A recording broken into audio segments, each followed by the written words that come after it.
Police કમિશનરની પીસીબીની ટીમે Dastan circle પાસેથી દારૂ ભરેલું આખું કન્ટેનર ઝડપી પાડ્યું છે। આપ જોઈ રહ્યા છો નવું દ્રષ્ટિકોણ ન્યૂઝ, સત્યની સાથે હું છું કાળીદાસ પરમાર। એક નજર આજના મુખ્ય સમાચાર પર। અમદાવાદ પોલીસ કમિશનરની પીસીબી સ્ક્વોડની ટીમે નિકોલ રિંગ રોડ પર દાસ્તાન સર્કલ પાસેથી દારૂ ભરેલું આખું કન્ટેનર ઝડપી પાડ્યું છે।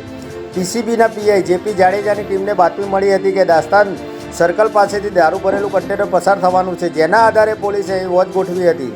ત્યારે બાતમીવાળું કન્ટેનર આવતાની સાથે જ પોલીસે કોર્ડન કરીને આ કન્ટેનર રોકાવ્યું હતું।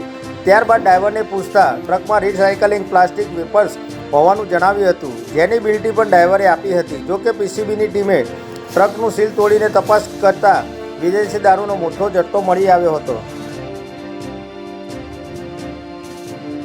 પીસીબીની ટીમે ટ્રકનું સીલ તોડીને તપાસ કરતા ખાખી પૂંઠાના ઘણા બોક્સ મળી આવ્યા હતા। જે બોક્સમાં તપાસ કરતા તેમાંથી દારૂની બોટલો મળી આવી હતી। ત્યારે પોલીસે ટ્રકમાંથી વિદેશી દારૂ 22,668 બોટલો કબજે કરી હતી। ટ્રક ડ્રાઈવર હનુમાનરામ ચૌધરી ધરપકડ કરી છે।